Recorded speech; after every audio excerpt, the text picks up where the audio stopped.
Good morning future officers, welcome back to our YouTube channel current affairs 360। हाँ, मुझे पता है तुम्हें करंट अफेयर्स बिल्कुल नहीं पसंद, लेकिन मैं हूं ना, तुम्हें सब कुछ एकदम पॉइंट टू पॉइंट डिट्टो अच्छे से समझा दूंगी। टेंशन मत लो, ठीक है। आप बस ध्यान से स्क्रीन की तरफ देखना, इधर उधर मत देखना प्लीज। कॉपी पेन लेके बैठो। Who was conferred with Lokmanya Tilak national award 2026 Pune Maharashtra?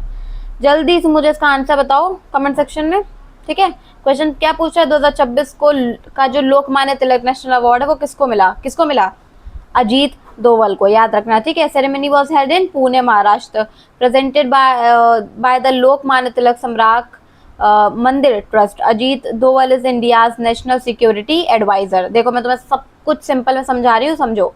News क्या है देखो। इंडिया के national security adviser Ajit Doval को लोकमान्य तिलक नेशनल अवार्ड 2026 दिया गया है, ठीक है। ये अवार्ड जो है वो 1 अगस्त 2026 को पुणे महाराष्ट्र में दिया गया, ठीक है मैम, मुझे समझ में आ गया। अवार्ड जो है वो लोकमान्य तिलक सम्राट मंदिर ट्रस्ट की तरफ से दिया गया था, ठीक है, ये याद रखना, लोकमान्य तिलक सम्राट मंदिर ट्रस्ट की तरफ से, ठीक है। अब ये अवार्ड क्यों दिया गया मैम, ये भी बता दीजिए। तो मैम इसलिए ये दिया गया, अजीत दोवल ने इंडिया की नेशनल सिक्योरिटी स्ट्रेंथन करने में बहुत ज्यादा इंपॉर्टेंट कंट्रीब्यूशन जो है वो दिया था, ठीक है, इसी वजह से उन्हें ये ऑनर मिला, ठीक है, तो याद रखना, ठीक। Question number 2, India first eco educational hub Prakriti Gyan Dham has been established at which of the following locations? आपके नीचे हिंदी वाला क्वेश्चन भी लिखा हुआ है, तो बिल्कुल भी टेंशन लेने की जरूरत नहीं है, ठीक है, आराम से पढ़ो क्या बोल रहा है। फर्स्ट इको एजुकेशनल हब जो है वो कहाँ बनाया गया है, ये आपसे पूछ रहा है। कहाँ बनाया गया है? लखनऊ उत्तर प्रदेश में बनाया गया है मैम, ठीक है। It was establish at the महर्षि क्या लिखा है, पाराशर बायो रिसोर्स सेंटर, ठीक है। The centre is also known as MPBC. The hub was developed by CISR MBRI. It focuses on environment and ecological education, ठीक है मैम। अब मुझे इसकी न्यूज समझा दीजिए, तो सुनो एकदम अच्छी तरीके से। न्यूज क्या है? इंडिया में एक स्पेशल इको एजुकेशनल हब जो है वो बनाया गया है, जिसका नाम क्या रखा गया है? प्रकृति ज्ञान धाम। क्या रखा गया है? प्रकृति ज्ञान धाम, ठीक। ये लखनऊ उत्तर प्रदेश में महर्षि प्रसार बायो सोर्स सेंटर जो है उस पर एस्टैब्लिश हुआ है, ठीक है। इसको CSIR NBRI ने डेवलप किया है, ये याद रखना नाम, CSIR NBRI। Eco educational hub क्या होता है मैम, ये भी मुझे बता दीजिए। तो आप सिंपल लैंग्वेज में ये चीज समझो, इको मतलब एनवायरमेंट, ठीक है, समझ में आ रहा होगा। एजुकेशन मतलब एजुकेशन ऑफ कोर्स, ठीक है, पढ़ाई लिखाई हमारी। तो मतलब ऐसी जगह जहाँ लोग नेचर, बायोडाइवर्सिटी, जो इन्वायरमेंट है उनके बारे में कुछ प्रैक्टिकली सीख सकें, ठीक है, उनका पता लगा सके, तो that is eco educational, okay, याद रखना। Question number 3, which state launched the Vetri Van Mangal scheme to train women farmers and operating agriculture drones? ठीक है मैम, इसका बता दीजिए क्वेश्चन क्या कह रहा है। तो आपके नीचे एक क्वेश्चन हिंदी में भी लिख रखा है, देखो बेटा। इंडियन फार्मर्स को एग्रीकल्चर ड्रोन जो है चलाना सिखाने के लिए वेत्री वन मंगल स्कीम लॉन्च की गई है, ये पूछा जा रहा है। तो मैम हमें पता है तमिलनाडु में लॉन्च की गई है, ठीक है बेटा। The scheme was announced on 6 August 2026. It was announced in the 2026-27 agriculture budget. The scheme focuses on training women farmers to operate agriculture drones. It promote the use of technology and agriculture, ठीक है। देखो ma'am news मुझे समझा दी थी, तो news क्या है बेटा, समझो एकदम अच्छी तरीके से। ये न्यूज जो है वो तमिलनाडु से है, ठीक है। तमिलनाडु तो मुझे काफी ज्यादा पसंद है, प्लीज कभी कभी मैं जाऊंगी वहां पे, मेरा मन है बहुत ज्यादा, ठीक है। तमिलनाडु जो है वो गवर्नमेंट ने, तमिलनाडु में गवर्नमेंट ने क्या बोलती रहती हूँ मैं, सुनो। देखो, तमिलनाडु गवर्नमेंट ने वेत्री वन मंगल स्कीम जो है अनाउंस की है, ठीक है मैम। इसका मेन पर्पस क्या है मैम? इसका मेन पर्पस है वुमेन फार्मर्स को एग्रीकल्चर ड्रोन्स ऑपरेट करने में जो ट्रेनिंग दी जाती है वो देना, ठीक है मैम। ड्रोन्स क्यों? एग्रीकल्चर में ड्रोन्स का क्या यूज है बेटा? देखो, क्रॉप्स मॉनिटर करना, ठीक है, फार्मिंग एक्टिविटीज में टेक्नोलॉजी यूज करना, ठीक है, और एग्रीकल्चर एफिशिएंसी जो है उसको बढ़ाने के लिए भी ड्रोन्स का हम यूज करते हैं, ठीक। यानी जो वुमेन फार्मर्स हैं उनको सिर्फ फार्मिंग नहीं, मॉडर्न टेक्नोलॉजी वाली जो फार्मिंग है वो भी सिखाई जा रही है, ये चीज बात है, ठीक है। और इम्पॉर्टेंट बात ये है, इसको समझो, ये इस स्कीम को 6 अगस्त 2026 को 2026-27 एग्रीकल्चर बजट में अनाउंस किया गया है, ठीक है।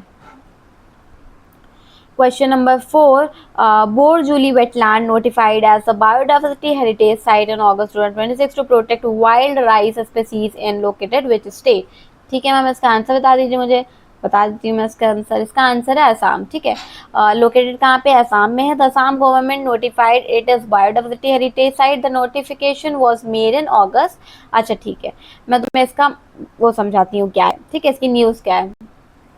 आप क्वेश्चन क्या पूछा जा रहा था, किस स्टेट में बायोडाइवर्सिटी हेरिटेज साइट जो है वो बनाया गया है? तो असम में बनाया गया है। ठीक है, अब जो बात है, देखो अगस्त 2026 में असम गवर्नमेंट जो है उसने बायोडाइवर्सिटी हेरिटेज साइट जो है वो नोटिफाई किया। ठीक है, मेन रीजन है वाइल्ड राइस स्पीसीज को प्रोटेक्ट करना। ठीक है, बहुत ज्यादा हार्म ना हो किसी भी तरीके से, उनको प्रोटेक्ट करना। मैम कौन सी वाइल्ड राइस? इंपॉर्टेंट नाम है ओर्जिया रूफी पोगन। ठीक है, मैं आई थिंक नाम नहीं सही से ले पा रही हूँ, बट यही नाम है। ठीक है, लिखा हुआ है, देखो लिखा हुआ है नाम। ठीक है, तो याद रखना ये एक वाइल्ड राइस स्पीसीज है। ठीक है, इसका इंपॉर्टेंस क्या है मैम? इसका इंपॉर्टेंस है ये फ्यूचर में क्लाइमेट रेजिलियंट जो राइस होती हैं, जो वेराइटीज होती हैं, क्लाइमेट रेजिलियंट राइस वेराइटीज, मतलब जो क्लाइमेट के हिसाब से डेवलप होती हैं। ठीक है, उनको डेवलप करने में यूजफुल हो सकता है। ठीक है, अगर हम सिंपल एग्जांपल से समझे तो क्लाइमेट चेंज की वजह से जो temperature, rainfall etcetera etcetera changes हो रहे होते हैं, तो राइस की जो वेराइटीज होती हैं वो मतलब बहुत डिफरेंट बहुत ज़्यादा डिफिकल्ट होती है, क्लाइमेट कंडीशंस की वजह से सर्वाइव नहीं कर पाती है। ठीक है, तो बहुत ज़्यादा दिक्कत होती है। तो इसलिए जो ओर्जिया रूफीगॉन है वो बहुत ज़्यादा इंपॉर्टेंट है, ये याद रखना। देखो अगर आपको ये वाला पीडीएफ चाहिए और जो आगे आने वाले जितने भी स्टडी मटेरियल्स हैं जो कि बिल्कुल फ्री हैं। ठीक है, टेलीग्राम और व्हाट्सएप पे आने वाला हर एक कंटेंट फ्री होता है। ठीक है, आपको नई नई चीज़ों के जो ऑफर्स होते हैं वो भी पता चलते रहते हैं कि क्या ऑफर आया है, क्या नया मिला है, आज क्या नया पड़ा है हमारे करंट अफेयर्स 360 की वेबसाइट पे। ठीक है, तो वो सारी चीज़ें आपको यहाँ पर मिल जाती हैं, यहाँ का पीडीएफ मिल जाता है, रोज सुबह सुबह डेली व्लॉग भी वहाँ पे पड़ जाता है, पोल क्विजेस भी टाइम टाइम पे आती रहती हैं, तो जाओ और जाकर उसको ज्वाइन कर लो। ठीक, who has been elected as the chairman of the Badminton World Federation Athlete Common Commission for the 2026 to 29 term? And the answer is PV Sindhu. Okay, PV Sindhu was elected as the chair of the BWF Athlete Commission. Her term will run from 2026 to 29. PV Sindhu is an Indian badminton legend. The position gives her full voting rights on the BWF Council. The BWF Athlete Commission represent in the interest of athlete. देखो अच्छे से समझो इसके पीछे की news क्या है। Indian badminton star PV Sindhu को BWF एथलीट कमीशन की चेयर इलेक्ट किया गया। ठीक है, और टर्म है 2026 से 2029। ठीक मैम, BFF क्या, BWF क्या होता है? BFF क्या होता है? वाओ, BWF क्या होता है? ठीक है, BWF क्या होता है? Badminton world federation. ठीक है, ये वर्ल्ड लेवल पर बैडमिंटन को गवर्न करने वाली इंटरनेशनल बॉडी है। ठीक है, पीवी सिंधु का को क्या बेनिफिट है मैम, ये बताइए जरा।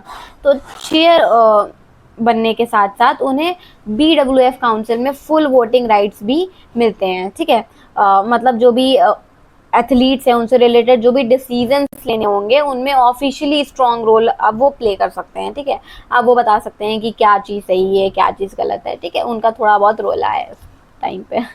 ठीक, which country parliament voted to abolish the death penalty in August 2026? Question क्या पूछ रहा है? बताओ बताओ बताओ बताओ बताओ बताओ बताओ, जल्दी बताओ। अगस्त 2026 में किस कंट्री की पार्लियामेंट ने डेथ पेनल्टी अबॉलिश करने के लिए वोट किया? जो बच्चे वीडियो छोड़ के बीच में चले गए उनका कंसंट्रेशन बहुत ही खराब है भाई। 20 क्वेश्चन हम लोग पढ़ेंगे बेटा, 20 क्वेश्चन बहुत होते हैं। 20 क्वेश्चन मतलब 20 न्यूज, 20 क्वेश्चन के पीछे की न्यूज भी आप पढ़ रहे हो। ठीक है, तो it is very important for you guides, तो अच्छे से फोकस करके पढ़ो। The answer is Lebanon.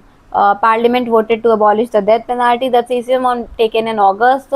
This was described as a historic decision. The move eliminate capital punishment from Lebanon legal system. Okay. Ma'am जरा बता दीजिए कि ये डेथ पेनाल्टी की जो न्यूज़ है ये बता दीजिए क्या है। ठीक है, कंट्री क्या है, कौन है? लेबनान। ठीक है, ये लेबनान की जो पार्लियामेंट है उसने डेथ पेनाल्टी अबॉलिश करने के लिए वोट किया है। ठीक है मैम, डेथ पेनाल्टी का क्या मतलब है? डेथ पेनाल्टी का मतलब है कि कैपिटल पनिशमेंट या फिर जो मौत की सजा होती है वो, अगर किसी कंट्री में डेथ पेनाल्टी अबॉलिश होती है, इसका मतलब है कि लॉ के अंदर, मतलब अगर कानून के अंदर हम देखें तो किसी क्राइम के लिए एग्जीक्यूशन एज पनिशमेंट को हटा दिया गया है। ठीक है, एग्जाम में डायरेक्टली आपसे ये क्वेश्चन पूछेगा डेथ पेनाल्टी जो है वो कहाँ पे क्या चीज लगी है, तो ये चीज याद रखो बहुत अच्छी तरीके से।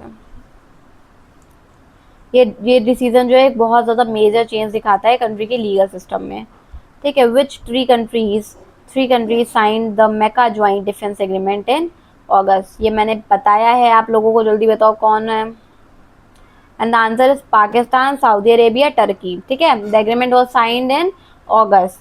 It is a trilateral defence agreement. Okay, मतलब कोई भी कंट्री किसी के ऊपर कुछ भी करेगी तो हम पे माना जाएगा। जैसे तुम्हारे दोस्त होते हैं, तुम्हारे दोस्त में से किसी भी इंसान की किसी भी इंसान ने बुराई करी आगे, ठीक है, तो तुम क्या करते हो? तुरंत सच से अपने ऊपर ले लेते हो कि तुमने मेरे दोस्त के बारे में ऐसा कैसे बोला बेटा, अब तुम मिलना मेरे को। ठीक है, तो मतलब तुम्हारे दोस्त को बोला तो मतलब मुझे बोला, वैसे ही इन लोगों ने कुछ एग्रीमेंट साइन किया है कि तुमने मेरे को अगर कुछ बोला, मेरे ऊपर कोई लीगल एक्शन लिया, मेरे ऊपर कुछ थोड़ा भी हार्म किया, तो वो मैं अपने ऊपर, मतलब जितने भी उनके दोस्त है तीनों कंट्रीज है, वो अपने ऊपर मानेंगी कि हमारे ऊपर तुमने वार किया है। देखा है, तो ये चीज बोली गई है। ठीक है, तीन कंट्रीज है इसमें, पाकिस्तान, सऊदी अरेबिया और टर्की, इन तीनों ने मिलकर क्या किया? मेका ज्वाइंट डिफेंस एग्रीमेंट साइन किया है। एग्रीमेंट में क्या इंपॉर्टेंट है, बहुत अच्छी तरीके से याद रखो। इस एग्रीमेंट का जो बेसिक आइडिया है वो है कि अगर एक कंट्री पर अटैक होता है, ठीक है, तो उस अटैक को तीनों कंट्रीज पर अटैक माना जाएगा। ठीक है, मतलब किसी को भी तुम गोली चलाओगे तीनों पे लगेगी, समझ लो। ठीक है, यानी म्यूचुअल डिफेंस कॉपरेशन, तीनों कंट्रीज के बीच में मिलिट्री कॉपरेशन, डिफेंस कोऑर्डिनेशन और सिक्योरिटी कॉपरेशन को स्ट्रेंथन करने के लिए ये चीज की गई है, याद रखना। Under the tribunal's reform bill, who is eligible to appointed as a chairman of the National Tribunals Commission? And the answer is former SC judge of, और पहले मैं अपना कर्सर रख देती हूँ, उसके बाद मैं दिक्कत होती है पढ़ने में, फिर मैं हटाती हूँ कर्सर।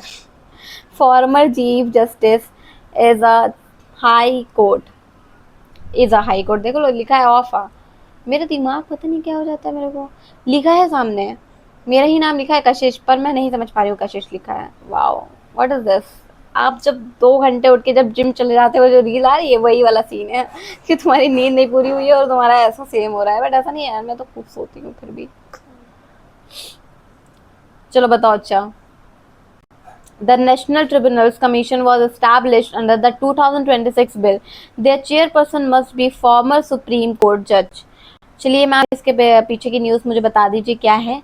तो न्यूज़ है बेटा, फॉर्मर सुप्रीम कोर्ट जज और जो भी former chief justice of high court हैं, यानी सिटिंग सीजीआई नहीं, लॉ मिनिस्टर नहीं, जो भी कैबिनेट के सिक्योरिटी हैं वो भी नहीं, ठीक है, ट्राइब्यूनल जो है उसके बारे में बात हो रही है। तो ट्राइब्यूनल क्या है? ये एक टाइप का क्वाशी जुडिशियल बॉडी होता है, ठीक है, जो स्पेसिफिक लीगल मैटर्स को डील करता है, कुछ ही स्पेसिफिक ऐसे लीगल मैटर्स हैं उनको डील करता है। ठीक है, अगर हम सिंपल लैंग्वेज में इसको समझेंगे तो ये चीज़ है कि कोर्ट के अलावा कुछ ऐसे स्पेशलाइज्ड लीगल डिस्प्यूट्स होते हैं, उनको हैंडल करने के लिए ट्रिब्यूनल्स होते हैं। ठीक है, कोई भी अगर कोर्ट के अलावा कोई भी कुछ भी स्पेशलाइज्ड लीगल डिस्प्यूट्स हैं, लड़ाइयाँ हैं, ठीक है, लफड़े हैं, उनको हैंडल करने के लिए ट्रिब्यूनल्स होते हैं। हम ये एनटीसी क्या होता है? ये एनटीसी क्या करेगा? नेशनल ट्रिब्यूनल्स कमीशन जो है वो 16 मेजर क्वाशी जुडिशियल बॉडीज को ओवरसी करेगा, ठीक है, देखेगा। ठीक, ये चीज़ बात हो रही है। The provision defines the judicial eligibility required for the chairman. Which South American country declared a national state emergency following MW 7.4 earthquake in August 2026? लिखा 26 है, मैं 24 बोलने जा रही थी, सॉरी, ऐसा कुछ नहीं है। कोलंबिया, ठीक है, earthquake struck Colombia. The earthquake occurred in Choco department. Colombia present this national state. The earthquake caused widespread damage. Okay. देखो आपसे क्या पूछ रहा था, देखो आप अच्छे से समझो ये चीज कि जो कंट्री है इसका नेम क्या है? कोलंबिया। ठीक है, 10 अगस्त 2026 को कोलंबिया के जो चोको डिपार्टमेंट है उसमें MW 7.4 जो है उसकी रेटिंग का अर्थक्वेक आया। ठीक है, तो इसके बाद क्या हुआ, कोलंबियन प्रेसिडेंट जो है वो एबेलार्डो डी ला, ठीक है, और एस्प्रेला ने national state of emergency declare किया। मैम कितना डैमेज हुआ, तो सोर्स के अकॉर्डिंग अगर हम देखें तो एटलीस्ट 240 पीपल जो हैं वो मर गए, अराउंड 570 पीपल्स जो हैं वो इंजर्ड हो गए, ठीक है, घायल हो गए। अराउंड अगर हम देखें 3000 जो हैं वो मिसिंग है, अभी हमें नहीं पता, ठीक है। और जो मेन जिल्स हैं उसमें historic cathedral basilica of our body of the rosary भी डैमेज हुआ है, ठीक है। और मैम ये जो MW 7.4 है उसका मतलब भी बता दीजिए। तो बेटा समझ लीजिए, MW मतलब मूवमेंट मैग्नीट्यूड, ठीक है। ये अर्थ की जो अर्थक्वेक आता है उसकी मैग्नीट्यूड मेजर करने का स्केल है कि कितना मतलब तेजी से आया है, ठीक है, अर्थक्वेक, ये चीज़ बोली जा रही है। The BWF world championships 2026 were held in which city? बताओ जल्दी से इसका आंसर क्या होगा। ये क्या मैंने कर दिया, ब्लैंक पेज छोड़ दिया। न्यू दिल्ली, ठीक है। The BWF world champions 2026 were held in New Delhi. The tournament was scheduled from 17 to 23 August. It was a major international badminton tournament. Top badminton players from around the world participate in the India. Okay. चलो, answer आपने क्या दिया है, new Delhi ma'am दिया है। तो source के according अगर हम देखें तो टूर्नामेंट 17 से 27 अगस्त 2026 के लिए दिल्ली में शेड्यूल्ड हुआ था। BWF क्या है मैम, अभी हमने आपको बताया था। वर्ल्ड चैंपियनशिप क्या होता है मैम, ये भी बता दीजिए। तो ये जो है बैडमिंटन का एक बहुत ज़्यादा इंटरनेशनल मेजर इंटरनेशनल टूर्नामेंट है, जहाँ पर वर्ल्ड के टॉप बैडमिंटन प्लेयर्स जो है कम्पीट करते हैं आपस में, ठीक है। अब इंडिया के लिए क्यों इंपॉर्टेंट है मैम, इसलिए इंपॉर्टेंट है बेटा, समझो तरीके से। इंडिया में इंटरनेशनल लेवल बैडमिंटन टूर्नामेंट का होना स्पोर्ट्स कैलेंडर के लिए बहुत ज़्यादा इंपॉर्टेंट इवेंट माना जाता है, ठीक है। तो अगर हम सोर्स देखें तो इससे क्या होता है, अगस्त 2026 की पैक्ड इंडियन स्पोर्ट कैलेंडर का पार्ट बताता है सोर्स इस चीज़ को, ठीक है। एक इम्पॉर्टेंट अगर हम देखते हैं चीज़ को तो क्या है कि आज 12 अगस्त 2026 है अगर देखें तो, जबकि जो सोर्स में अगर हम इवेंट डेट की बात करें तो 17-23 अगस्त 2026 दी गई है। इसलिए सोर्स की जो वर्किंग है उसके हिसाब से इसी शेड्यूल्ड को मतलब इसी हेड को समझना चाहिए हमें कि 17 अगस्त अभी जो है फ्यूचर के बारे में बात हो रही है, ठीक है। In August 2026 policy statement, the RBI revised its FY27 real GDP growth forecast for India upward to what figure? ये भी मैंने बताया है and the answer is 6.7. 6.6 से 6.7 जो है वो बढ़ा दिया है। अब देखो आरबीआई ने FY27 के लिए इंडिया की रियल जीडीपी ग्रोथ फोरकास्ट 6.6% से बढ़ाकर 6.7 कर दी है।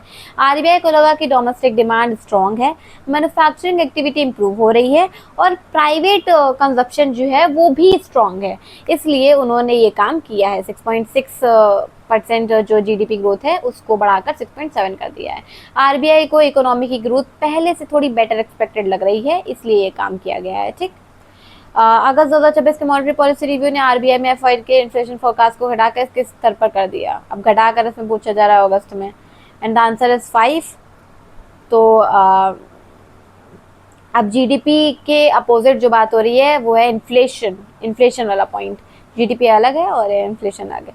आरबीआई ने FY27 के इन्फ्लेशन फोरकास्ट को 5.1% से रिड्यूस करके 5.0 कर दिया है, लेकिन आरबीआई ने रिस्क भी मेंशन किए हैं, specially elevated oil prices, middle east, geopolitical tensions, इन सारी चीज़ों को हाईलाइट किया है। मतलब आरबीआई को इन्फ्लेशन थोड़ी लोअर एक्सपेक्टेड है, लेकिन जो ऑयल और जियोपॉलिटिकल टेंशन है वो टेंशन दे सकती है। तो this was the whole reason. Inflation remains an important factor for RBI monetary policy decisions. Inflation बहुत ज़्यादा इम्पैक्ट करती है कि मॉनेटरी पॉलिसी का जो रेपो रेट है वो बढ़ेगा कि घटेगा, क्या होगा। इसरो के GSLV-M के थर्ड रॉकेट ने अगस्त 2026 के मध्य में किस कम्युनिकेशन सैटेलाइट के सफलतापूर्वक लॉन्च किया है? And the answer is GSAT-19। Communication website बता रही सैटेलाइट है ये। It was launched by ISRO. The launch vehicle mentioned was GSLV-M के थर्ड। देखो इसरो ने GSLV-M के थर्ड रॉकेट का यूज करके GSAT-19 कम्युनिकेशन सैटेलाइट जो है वो लॉन्च किया है। GSAT-19 का मेन कनेक्शन कम्युनिकेशन सैटेलाइट से है, ठीक है। तो ऑप्शंस में जो भी ऑप्शंस दिए गए हैं उनको देखकर बिल्कुल भी घबराने की जरूरत नहीं है, बस GSAT 19 आपको लगा के आना है अगर कम्युनिकेशन सैटेलाइट की बात हो रही है। ठीक, 17 से 18 अगस्त 2026 को नेशनल स्पेस टेक्नोलॉजी कॉन्क्लेव आयोजित करने के लिए इसरो ने किस यूनिवर्सिटी के साथ पार्टनरशिप की जिसमें astronaut group captain Shubhanshu Shukla भी शामिल हुए? And the answer is Chandigarh university. Group captain Shubhanshu Shukla attend the event. Around 30 space scientist were present. The conclave focused on space technology and related developments. ठीक है, देखो चंडीगढ़ यूनिवर्सिटी और इसरो ने मिलकर national space technology conclave host किया। इवेंट 17 अगस्त से 18 अगस्त 2026 को हुआ। इस इवेंट में astronaut group captain Shubhanshu Shukla भी अटेंडेड थे। ठीक है, along with around 30 space scientist. Okay, national space technology conclave, national space technology के बारे में इन सारी चीज़ों के ऊपर चर्चा चल रही थी। ज़्यादा फोकस था स्पेस टेक्नोलॉजी के ऊपर और जो रिलेटेड डेवलपमेंट है उन सारी चीज़ों के ऊपर ज़्यादा चर्चा हो रही थी, इस पर फोकस किया जा रहा था। ठीक, इसरो ने 2026 में आयोजित होने वाले किस एनुअल सिम्पोजिशम में 23rd NSS 2026 की घोषणा की? And the answer is, answer बताने से पहले मैं आप लोगों को बता देना चाहती हूँ द बिग डील। हमारे करंट अफेयर्स 360 वेबसाइट पे, जो कि आप जैसे ही करंट अफेयर्स 360 आप डालोगे क्रोम पे या फिर गूगल पे कहीं पे भी, तो वो सबसे पहले ऊपर एकदम आएगी। ठीक है, तो उसको क्लिक करके जब आप जाओगे तो बिना किसी लॉग इन लॉग आउट के झंझट के वो पूरी वेबसाइट आपको दिख जाएगी। ठीक है, आपको हिंदी में चाहिए you can go with Hindi, अगर आपको इंग्लिश में चाहिए तो आप हिंदी में भी इंग्लिश में भी उसको देख सकते हो। ठीक है, तो वहां पर ई बुक्स वाले सेशन में मंथली करंट अफेयर्स की PDF अवेलेबल है। मंथली करंट अफेयर्स की PDF बहुत सारे बच्चों को चाहिए थी, क्योंकि देखो जो बच्चे होते हैं उनको बहुत दिक्कत होती है कलेक्ट करने में PDF। अब जाहिर सी बात है कि कल तुम्हारा पेपर है तो तुम सारे PDF नहीं पढ़ा पाओगे। 6 महीने के PDF 30 दिन के, हर एक महीने में 30 दिन होते हैं, तो सबका PDF पढ़ोगे क्या जाकर? नहीं, तुम्हें क्या करना है, सबके मंथली करंट अफेयर्स के PDF चाहिए, जो कि हमारी वेबसाइट पे अवेलेबल है, जिसका प्राइस सिर्फ और सिर्फ 9 रुपए है। हाँ, 9 रुपए है सिर्फ उसका प्राइस। तो जाओ और जाकर उसको ग्रैब करो। और जो भी सब्जेक्ट वाइज ई बुक्स की बात कर रहे थे बच्चे, तो वहां पर वो भी अवेलेबल है। ठीक है, वही ई बुक्स वाले सेशन में, जो कि history, Jio political science, ancient history, art and culture, बहुत सारे ई बुक्स वहाँ पे अवेलेबल है। सिर्फ और सिर्फ एक बुक का प्राइस जो है, ई बुक का प्राइस 25 रुपये है। तो जाओ और जाकर एक बार देखो वहाँ पे क्या है, कैसा है, रिव्यू करो एंड देन बताओ आके। ठीक है, and the answer is National Space Science Symposium. ISRO announced 23rd edition of NSS. Okay, तो इसरो ने 23rd नेशनल स्पेस साइंस सिम्पोजिशन यानी NSSS 2026 अनाउंस किया है। इसका फुल फॉर्म मैंने आपको बता दिया। इसमें अंडर ग्रेजुएट और post graduate science and technology students के लिए स्टूडेंट सेशन भी है। ठीक है, ये provide platform for student and researchers to engage with space science. Space science में एंगेज होने के लिए जो स्टूडेंट्स हैं, रिसर्चर्स हैं, उनके लिए प्लेटफॉर्म बनाया गया है। ठीक है, ये किससे रिलेटेड है? स्पेस साइंस और टेक्नोलॉजी से रिलेटेड है। ग्लासगो में आयोजित 2026 कॉमनवेल्थ गेम 13 गोल्ड मेडल सहित 39 मेडल जीतकर इंडिया ओवरऑल मेडल टेबल में किस पोजीशन पर रहा? And the answer is 4th। ये याद रखना, बहुत ज्यादा इंपॉर्टेंट क्वेश्चन है। India won 39 medals. India won 13 gold medal, 17 silver and 9 bronze medal. देखो मैं इतने ज्यादा जोश से तुम लोगों को पढ़ाती हूँ, तो तुम लोग जोश से पढ़ा करो, सोते सोते मत पढ़ा करो। ठीक, देखो ग्लासगो में 2026 कॉमनवेल्थ गेम जो है वो हुआ। इंडिया में इंडिया ने क्या किया है, टोटल 39 मेडल्स जीते हैं, जिसमें से 13 gold, 17 silver and 9 bronze medal थे। इंडिया ओवरऑल मेडल टेबल में 4th पोजीशन पे आया। It is the main news, ठीक है, जो पूछा जा रहा है। India 4th place finished match it's Birmingham 2022 rank. 17 अगस्त 2026 को Asian junior blitz chess champion में ओपन और गर्ल्स गोल्ड मेडल क्रमशः बोला जा रहा है रिस्पेक्टिवली एट द किन दो इंडियन चेस प्लेयर्स ने जीते? And the answer is Vighnesh Varmula and Sharanya Devi, both players from India. The championship was the Asian junior blitz chess championship. Chess बता रही हूँ, देखो 17 अगस्त 2026 को Asian junior blitz chess championship में इंडिया के 2 प्लेयर्स ने गोल्ड मेडल जीते। विघ्नेश वर्मुला ने ओपन गोल्ड जीता, सरण्या देवी ने गर्ल्स गोल्ड जीता। क्वेश्चन में रिस्पेक्टिवली पूछा जा रहा है, मतलब ऑर्डर जो है वो सेम रखना है, पहले किसने बाद में किसने। ओपन जो है वो पहले जीता गया, जो विघ्नेश जी ने जीता, और गर्ल्स जो है वाला गर्ल्स गोल्ड वो सेकेंड नंबर पे है, तो वो किसने जीता, सरण्या देवी ने। ठीक, भारत ने 17 अगस्त 2026 को UN conference of the parties के 17 सेशन में पहली बार किस इकोसिस्टम टाइप पर गाइड डॉक्यूमेंट लॉन्च किया। The answer is grassland and other open natural ecosystem. The guide was launched on 17 August. Once a stand for other open natural ecosystem, the launch took place at the 17th session at the UN Conference of the Parties. देखो, India ने first ever guide document जो है वो launch किया, और grassland और other open natural ecosystem में। ठीक है, ये गाइड जो है 17 अगस्त 2026 को UN conference of the parties के 17th सेशन में लॉन्च हुआ था। अगर हम सिंपल लैंग्वेज में इसमें देखें तो ग्रासलैंड जैसे इकोसिस्टम को भी प्रॉपर रिकॉग्निशन और मैनेजमेंट की ज़रूरत है, और ये गाइड इसी डायरेक्शन में है। ठीक है,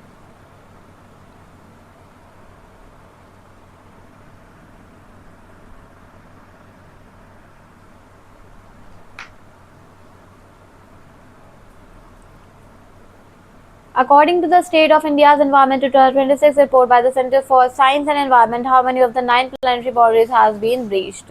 And the answer is 7. The report was released by the Center of Science and Environment is a state of 7 out of 9 planetary boundaries. इसके बारे में मैंने आप लोगों को बताया है, प्लानिटरी बाउंड्रीज के बारे में बात हो रही है। इन्वायरमेंट का बहुत इंपॉर्टेंट कॉन्सेप्ट है। प्लानिटरी बाउंड्रीज बेसिकली अर्थ का जो क्रिटिकल इन्वायरमेंट है उसकी लिमिट्स हैं। रिपोर्ट के अकॉर्डिंग 9 में से 7 प्लानिटरी बाउंड्रीज जो है वो ब्रीच हो चुकी हैं। 7th breach boundary ocean acidification बनी है। रिपोर्ट में climate change, biosphere integrity, land system change, fresh water depletion, biochemical flows और नोवल एंटिटीज भी ब्रीच बाउंड्रीज में मेंशन है। देखो लास्ट में सब कुछ लिखा हुआ है। 2026 में भारत सरकार ने 16 फाइनेंस कमीशन रिकमेंडेशन के बाद किन 2 एक्सट्रीम वेदर फिनोमेना को स्टेट और नेशनल डिजास्टर रिस्पांस फंड के तहत रिलीफ के लिए एलिजिबल नेचुरल कैलेमिटीज के रूप में नोटिफाई किया। And the answer is heat waves and lightning. Okay, तो गवर्नमेंट 2026 में हीट वेव्स और लाइटनिंग को नेचुरल कैलेमिटीज के रूप में नोटिफाई किया, जो स्टेट डिजास्टर रिस्पांस फंड और नेचुरल डिजास्टर रिस्पांस फंड के अंडर रिलीफ के लिए एलिजिबल है। ये डिसीजन जो है 16th फाइनेंस कमीशन के रिकमेंडेशन के बाद लिया गया। सिंपली बहुत अच्छी तरीके से अगर उसको याद रखो तो एक्सट्रीम वेदर इवेंट्स की फ्रीक्वेंसी इंटेंसिटी बढ़ रही है, इसलिए हीट वेव और लाइटनिंग को रिलीफ फ्रेमवर्क में इंक्लूड किया गया है। ठीक, increasing frequency and intensity of extreme weather events was an important consideration. Okay, तो मुझे यहाँ पे आप लोगों का नाम चाहिए। This is the dashboard, leader board. ठीक है, तो इसको देखो जाके, dashboard, leader board and badge cabinet, देखो तीनों दिया गया है। ठीक है, यहाँ पे आप जितने दिन तक मॉक टेस्ट लगाओगे आपका इसमें नाम सबसे ऊपर आएगा, and you got a badge, and then आपकी स्ट्रीट दिखेगी और पता चलेगा आपको, सबके ऊपर आपका नाम आएगा। And it is the best thing कि आप अपना जो ट्रैक कर सकते हो चीज़ों को कि कितना आप अच्छे से पढ़ रहे हो। Okay, so thanks for watching and मिलते हैं कल की वीडियो में। तब तक के लिए पढ़ते रहना, ठीक है, and best of luck for exams. Okay.